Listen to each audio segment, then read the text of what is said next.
Nesse quarto episódio, tivemos referência a filme do Nicolas Cage, livro de piadas da DLC, Tommy servindo no exército, que vimos a referência no primeiro episódio, Sam e Henry, a blusa do Joe, né, que ele pegou lá do Frank, Hank Williams, referências visuais em relação ao game e principalmente uma referência ao Byaku, o último estágio de um infectado. Quem aí pegou essa referência?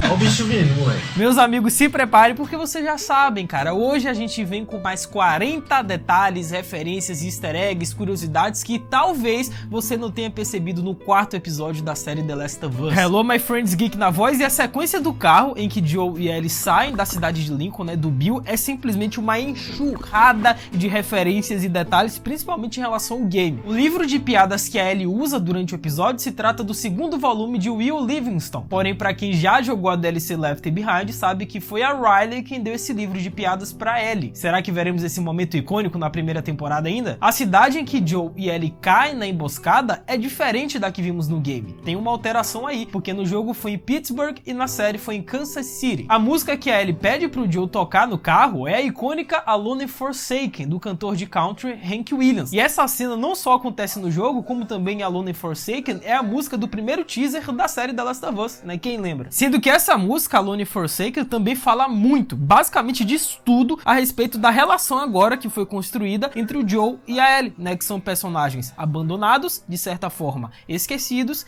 e sem amor, porém o caminho de ambos acabaram se cruzando. Se vocês forem pegar a letra completa dessa música, resume Joe e Ellie. Ah, é? Como você sabe? Quando a Ellie, ela pega uma revista na mochila, isso na cena do carro ainda, que ela disse que encontrou lá na casa do Bill, eu acho que vocês já entenderam mais ou menos do que se trata o conteúdo daquela revista, né? Porém, essa é uma referência direta ao jogo. Só que no game, a diferença é que a Ellie primeiro lê uma revista em quadrinhos chamada Cyberforms, não gosta muito porque não tem continuação, tô junto com a Ellie nessa, e depois aí sim, ela pega aquela revista que o Bill guardava, que a gente viu na série. Que por falarmos em quadrinhos, vocês já foram assistir o vídeo que o Geek postou do quadrinho American Dreams, Sonhos Americanos, que eu vinha prometendo pra vocês há semanas? O vídeo já tá no ar, só falta você assistir agora aí. E ainda na música do Hank Williams, percebam que o título do quarto episódio é uma referência a um trecho da música Alone and Forsaken, que nesse caso é Please Hold On To My Hand. Ah, outra referência, por que as revistas elas grudam mesmo, hein? Rapaz. Por que as páginas grudam? Olha... Eu tô te sacaneando. Por que as páginas grudam? Eu tô de sacanagem com você. Quando a Ellie, ela afirma que gostaria de ver um tanque, e tudo isso na cena do carro ainda, e o Joe até afirma pra ela que ela vai ver um tanque, infelizmente, ou felizmente no caso, ela não viu um tanque nesse episódio, mas no jogo, quem jogou essa parte de Pittsburgh lá no primeiro The Last of Us, sabe a dificuldade que foi ter que escapar daquele tanque, cara, e tudo isso antes de se encontrar com Henry e Sam. Eu quero ver um tanque. Vai ver.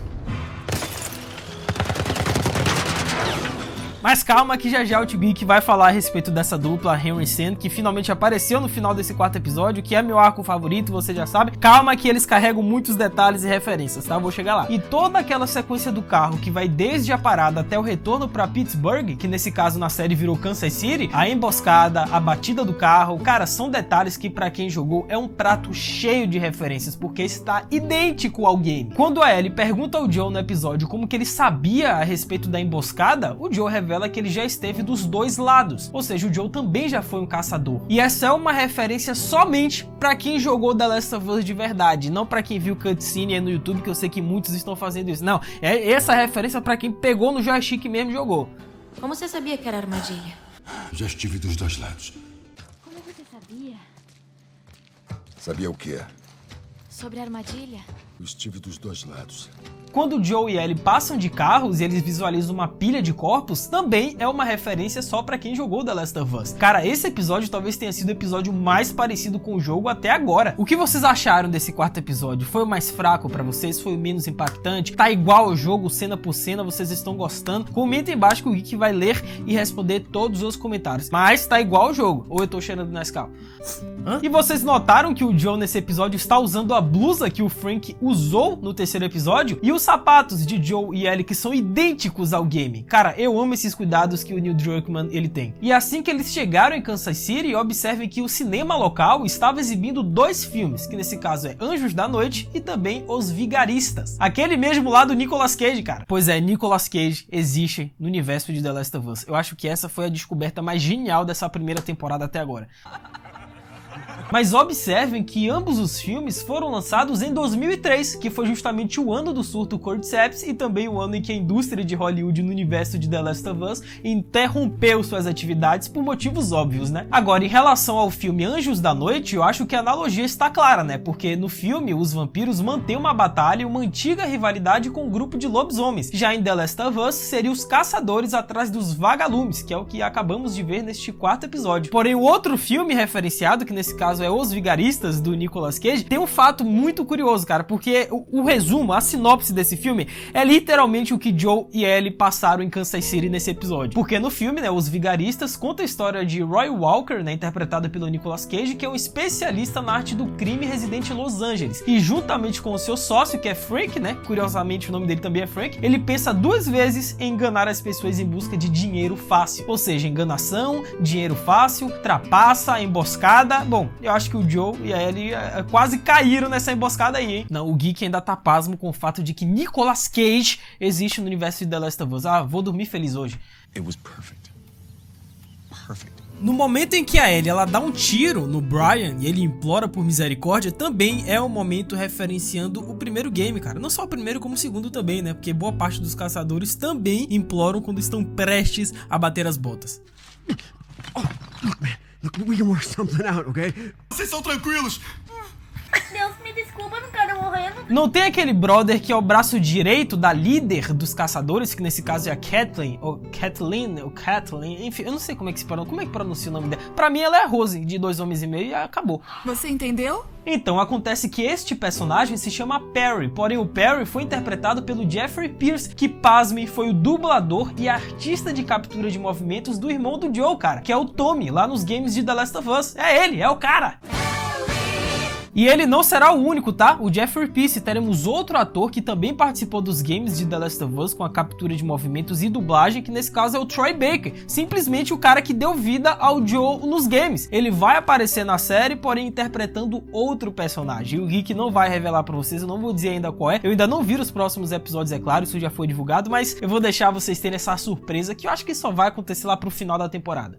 Tá bom. Antes de Joe e Ellie se esbarrarem com Henry e Sam, o Joe na série revela que ele tem 56 anos, porém essa é uma alteração em relação ao game, porque no primeiro The Last of Us, lançado em 2013, é dito que o Joe tem 52 anos, cara, é uma diferença legal, detalhezinho, mas tá aí. E ainda dentro do carro, né, assim que eles estão se aproximando da cidade de Kansas City, o Joe, ele simplesmente chega pra Ellie, a gente percebe que nesse momento a Ellie tá tentando se aproximar do Joe, conhecer ele, o passado, mas o cara simplesmente interrompe isso, dizendo que a Ellie não passa de uma carga. E pra quem já jogou o game The Last of Us, sabe que essa linha de diálogos é uma belíssima referência ao primeiro jogo. Não. Você é uma carga. Ela é só uma carga, Joel. No final do episódio, a música True Faith é tocada, porém essa também é uma referência ao game, né? Porque em The Last of Us Parte 2, a Ellie, interpretada pela Ashley Johnson, que, pasmem, também vai aparecer ainda na série The Last of Us interpretando a mãe da Ellie, também canta essa música lá no violão. Quem lembra dessa parte do game? E já que eu citei esse momento, né, em que a Ellie, lá na cena do carro, ela tenta se aproximar do Joe, né, ter essa relação mais íntima com ele, perguntando a respeito do seu passado e tudo mais, tem uma referência genial que a gente viu lá no primeiro episódio, cara. É um link do quarto com o primeiro episódio. Quero ver quem pegou essa aí. Porque foi dito, né, que o irmão do Joe, o Tommy, foi pro exército depois do ensino médio e posteriormente ele entrou pros vagalumes. Porém, antes, o Tommy, ele fez parte da Operação Tempestade no deserto. E esse momento ficou estampado atrás da sua picape que vimos lá no primeiro episódio. Ou seja, o Tommy, ele foi um veterano e a gente já tinha visto isso antes. Sendo que a Operação Tempestade no deserto foi apelidada pelo George W. Bush, né, que era o presidente dos Estados Unidos na época, que nesse caso era a operação militar para expulsar as forças de ocupação iraquiana, sendo que o próprio George W. Bush simplesmente apareceu no primeiro episódio como forma de referência lá na escola da Sarah, naquele retrato, quem lembra? Eu sei. E outro detalhe também, ainda nessa cena do carro, ainda nesse diálogo que, graças, Neil Druckmann tá trazendo, tá revelando isso pra gente, que é a respeito do passado do Joe. Aqueles tais 20 anos que até hoje ninguém sabia o que aconteceu, mas aos poucos o episódio vai nos contando. Pois foi revelado que após sair do exército, Joe e Tommy foram pra Boston e é lá onde eles conheceram uma galera barra pesada. Em específico a Marlene, que é a líder dos vagalumes, e a Tess. E essas informações não tem no game, é um detalhe somente da série. Quando a Ellie, isso mais pro final do episódio, ela chega pro Joe naquela cena do bar e diz que não foi a primeira vez que ela tirou uma vida de outra pessoa, né, que ela aniquilou, essa daí também é outra linha de diálogo que foi diretamente retirada do game, cara. É uma referência genial. A primeira vez que você machuca alguém desse jeito? Essa não foi minha primeira vez. Eu já usei um rifle antes. Aí agora você me pergunta, sim, Geek, mas qual foi esse momento no game que a Ellie falou isso? Bom, essa daí também é uma referência que eu só vou poder contar no final desse vídeo porque é carregada de spoilers, tá? É só pra quem jogou o game ou não se incomoda com spoilers, mas aqui agora eu não vou falar não, aguarda até o final. Cara, de novo, cara! Mas quando o Joe ensina a Ellie a como manusear uma arma, também é uma referência direta do primeiro game, só que aí teve uma alteração, porque no jogo o Joe confiou um rifle pra Ellie, e na série foi uma pistola, sendo que a Ellie no jogo já saiu limpando a área pro Joe com um rifle como se ela fosse o Rambo, né, atirando em tudo que é caçador. Já na série eles estavam se escondendo dos caçadores. Na reta final, quando Ellie pergunta se o Joe já matou pessoas inocentes, também é uma referência pra quem de fato jogou The Last of Us. Você já matou gente inocente? Então, você matou muita gente inocente? Cara, eu tô achando essas referências da gameplay do jogo sensacionais, né? Porque se você só viu a cutscene do primeiro The Last of Us, que você encontra a rodo aí em qualquer canal do YouTube, você não vai pegar essas referências. Você de fato tem que jogar, cara. E isso daí é um presente de mão cheia pra quem é fã do game. Me vejo obrigado a concordar com palestrinha. Outro detalhe interessante, só que dessa vez são várias alterações que esse quarto episódio fez em relação à fase do game, e que eu acho que boa parte dos fãs já tá subindo pela parede nesse momento, porque, cara, eles cortaram vários segmentos do jogo, porque nessa fase, né, como eu disse lá em Pittsburgh, que acontece no The Last of Us, até o Joe e a Ellie se esbarrarem com o Henry Sen, acontece o maior rolê do mundo. Eles passam por muitas adversidades. Eles se esbarram com inúmeros caçadores, eles exploram os dormitórios dos caçadores, andam pela cidade, vão até uma das bases dos caras. O Joe e a Ellie em um momento são obrigados a ficarem afastados, e principalmente a parte do hotel. Ou seja, todo esse segmento que eu acabei de falar foi recortado na série. É tudo o que você esperava? Porém, no momento em que a Ellie atira no indivíduo e salva a vida do Joe, é diferente do que aconteceu na série. No jogo foi no hotel, como eu disse, e na série foi na lanchonete, assim que eles chegaram na cidade. E outro detalhe também sensacional, meus amigos, eu diria genial até, cara, é a voadora no like embaixo que vocês sempre deixam nos vídeos de detalhes, de review, tudo a respeito de The Last of Us. Vocês estão sempre acompanhando o Geek, sempre deixando o like, se inscrevam no canal também quem ainda não é inscrito, ativa o sininho e principalmente me segue lá no Insta, tá? @LucasMGeek. Você já sabe, né, que o Geek tá tentando fazer essa integração de YouTube, então, velho, se você tirar um print da tela aqui desse vídeo, me marcar lá no meu Insta, @LucasMGeek, eu vou estar te seguindo e vou estar interagindo junto com você, mano. A gente vai trocar uma ideia sobre a série lá no Insta e a gente tá fazendo essa integração. Tá sendo muito legal. Nice. E se você achou a líder dos caçadores, que é a Kathleen, ou Kathleen, enfim, eu não sei pronunciar, mas se você achou ela uma personagem muito impiedosa, saiba que ela é uma adição exclusiva para a série The Last of Us. Essa personagem não existe nos games. E esse também é outro detalhe legal, porque o Neil Druckmann, ele já havia dito em várias entrevistas e podcasts de que ele iria explorar a origem dos caçadores. E a gente acabou de ver o início desse quarto episódio. E se você ficou confuso, né, a respeito desse novo grupo de sobreviventes meio impiedosos que rolou nesse quarto episódio, que eu já disse antes, cara, saibam que eles se tratam justamente dos caçadores, mas existe uma diferença, tá? Nem todos os grupos de sobreviventes agem da mesma forma como os vagalumes, por exemplo. Porém, os caçadores, ao contrário dos vagalumes, são formados por inúmeros sobreviventes que utilizam recursos extremos para tentar sobreviver. Ou seja, qualquer um que vai para a cidade onde os selvagens estão é considerado um turista e é morto, sendo que quando eles partem para caçar, eles colocam fogo em tudo, cara. Eles são impiedosos, não resistem a atirar e muito menos emboscar, e Joe e Ellie foram a vítima da vez. Mas não só isso, existem também outros grupos de sobreviventes, principalmente no segundo game de The Last of Us, mas novamente eu não vou entrar muito aqui em detalhes, em spoilers, porque aí é só pra quem já jogou, ou então pra quem tá ansioso pra ver na segunda temporada, porque com certeza esse outro grupo, dessa outra personagem que você já sabe, vai aparecer com certeza na segunda temporada. Ah, engraçado.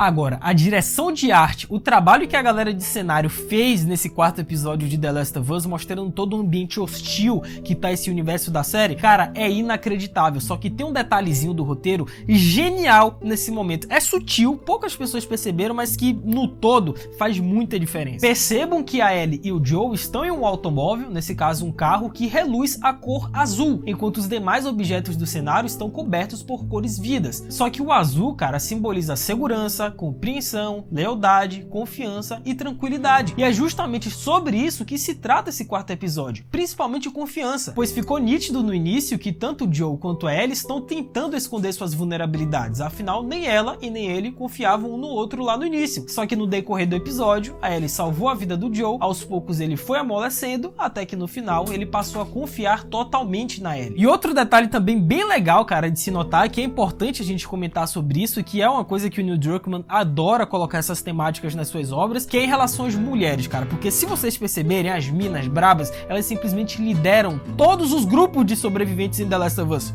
Todos. Então temos a Marlene, que lidera os vagalumes, a Tess liderou Joel e Ellie até o Capitólio, Kathleen, enfim, lidera o grupo dos selvagens, e a única esperança para a humanidade também é uma mulher, que nesse caso é a Ellie. Sendo que no The Last of Us Parte 2, como eu disse, né, no segundo game, porque eu não vou entrar muito aqui em spoilers, tem uma outra personagem também mulher, que é uma das líderes de um dos maiores grupos de sobreviventes que já existiram pós-surto Cordyceps. Mas fica pra segunda temporada a gente comentar sobre isso aí. Mas, ó, as minas dominam, tá? Os momentos no episódio em que a Ellie ajuda o Joel a abrir as portas foi diretamente retirado do game, pois pelo fato da Ellie ser uma criança, ela consegue entrar em lugares mais apertados e simplesmente destrava a porta pro Joel do outro lado. Quem aí já jogou sabe que essa dinâmica acontece frequentemente, né? E aqui nesse quarto episódio foi belamente referenciado. E como vocês bem sabem, tá? Já devem estar carecas aí de saber, porque eu falo isso em todo santo vídeo. Cara, Henry e Sam é simplesmente o arco favorito do geek da franquia The Last of Us. Eu acho que o arco, né, a história secundária de The Last of Us, a minha favorita é Henry e Sam, cara. Eu sei. Mas saibam que a abordagem desses dois personagens na série é diferente em relação ao game, porque na série nós ficamos sabendo que o Henry teve algum tipo de envolvimento com a morte do irmão da Kathleen, ou Kathleen. Já no game, essa passagem não existe. O que a gente sabe é que no game, Henry e seu irmão eram aspirantes aos vagalumes e estavam entre os sobreviventes que deixaram Hartford, depois que os militares, é claro, abandonaram a zona de quarentena. E por sugestão de alguém do grupo, eles entraram em Pittsburgh para poder procurar suprimentos e foram emboscados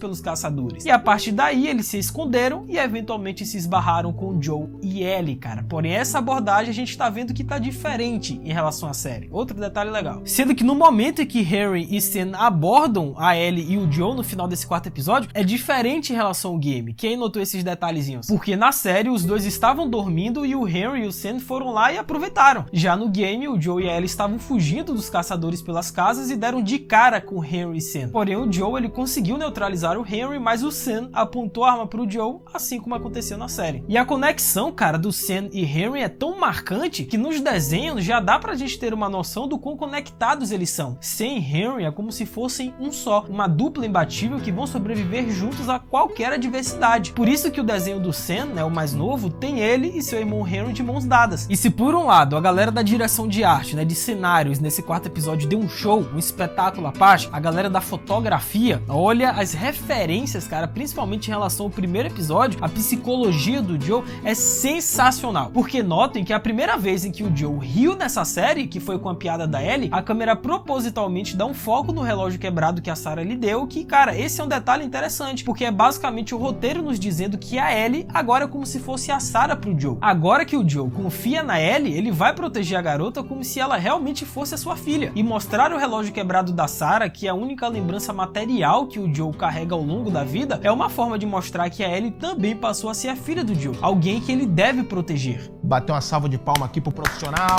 E finalmente tivemos um indício, tivemos uma referência no final desse quarto episódio daquele que talvez seja o último estágio de um infectado no universo de The Last of Us. Isso nos games, porque na série a gente já viu que existe o nível 5. Mas eu tô falando do Byaku, cara. O Byaku, bichão gigante, ele foi referenciado aqui. E o motivo do Byaku nesse episódio ter aparecido no subsolo é porque o mesmo aconteceu aconteceu no game também. No momento em que o Joe e Ellie se afastam, o Joe fica sozinho no porão do hotel e dá de cara com uma horda de infectados, e entre eles o tão temível Byaku. E agora a gente entra aqui nas características desse bichão, que são detalhes sensacionais, né? Porque os bloaters, ou Byakus, ou vermes, ou então shamblers, ou então barril dobrado, como a gente chama aqui em Salvador, são pessoas que foram infectadas há vários anos e no game, como eu disse, representa o último estágio, o último nível que o infectado pode chegar. E embora eles sejam lentos, porém são incrivelmente fortes e resistentes com o crescimento do fungo servindo como blindagem. Os bloaters também podem arrancar fungos de seus corpos para usar como bombas de esporos e jogá-los em seus inimigos. No entanto, esse crescimento adicional de fungos os torna vulneráveis ao fogo. E é o que eu falei no meu vídeo de review, tá? Aqui eu tô detalhando a respeito das características dos Byakus, mas velho, se você estiver jogando ali pela primeira vez o The Last of Us e der de cara com o Byaku pela primeira vez, mano, esquece, poupa suas munições de arma, pistola, rifle, tudo isso, arco, mano, pega coquetel molotov e joga nos bloaters, pega a bomba de prego, tudo que explodir, joga, porque eles são vulneráveis ao fogo. Essa é a maneira mais eficaz de você acabar com o Byaku sem passar estresse e morrer 50 vezes, como foi o meu caso. É uma longa história. Agora, outro detalhe também que pode acontecer no 5º episódio, lembrando que eu ainda não assisti, obviamente, mas cara, se não for o Byaku, que deve aparecer no próximo episódio, com certeza é o novo infectado, o novo nível biológico que vai aparecer nessa série, que não tem no game, que é o nível 5. Pra quem não sabe, né, Neil Druckmann e companhia criaram um infectado inédito pra série que não tem nos games, que é o nível 5, né? Ou seja, é um nível acima do Byaku. Não necessariamente vai ser o mais poderoso, o maior, porém um nível de infecção fúngica maior que o Byaku, porque o Byaku é nível 4. Agora, se tratando daquele diálogo que eu citei pra vocês anteriormente, né, que a Ellie disse que não foi a primeira vez que ela tirou a vida de alguém, aqui agora vai o momento que eu comentei que eu iria deixar pro final pra eu dizer com spoilers, que nesse caso diz respeito à DLC Left Behind. Então já fica o aviso, tá? Pra você que já jogou, já conhece a história de The Last of Us, beleza, continua no vídeo porque essa é uma referência genial. Mas pra você que não conhece e não quer tomar spoiler, cara, cai fora desse vídeo, mas antes deixa a voadora no like, se inscreve no canal, faz tudo isso que é nóis. Mas pra você que ficou aqui, cara, a gente sabe que a primeira vez em que Ellie de fato tirou a vida de alguém foi na DLC Left Behind, porém ao invés de uma arma, ela usou o seu canivete pra poder dilacerar o infectado, né, que tava tentando duelar contra sua amiga Riley. Riley é essa que deve aparecer no 7º episódio da série, que o título se chama Left Behind, cara, que é o mesmo nome da DLC. Mas e vocês, meus amigos, curtiram o vídeo de hoje do Tio Geek? Vocês conseguiram pescar algum outro detalhe, alguma referência, easter egg, detalhes escondidos que o Geek não percebeu, mas que vale a pena comentar? Larga o doce aí no campo dos comentários que eu vou ler e responder todo mundo, velho. Tô vendo esse vídeo aqui em cima do escudo do Capitão, cara, clica nele agora. Urgente, foi a nossa review, nossa análise completa desse 4º episódio. Teve mais de meia hora, o Geek fez a análise completa. Aqui também tem o nosso especial de The Last of Us, de 1h30, onde eu contei tudo a respeito do primeiro game. Aqui tá o nosso vídeo da HQ, né, os sonhos americanos, que vocês viviam me pedindo e finalmente tá aqui. Não se esqueçam da voadora no like aí embaixo, mega importante. Se inscreva no canal, ativa o sininho e me segue lá no Insta, já disse, @LucasMGeek, que é nóis. É isso, até a próxima. Valeu, falou e fui!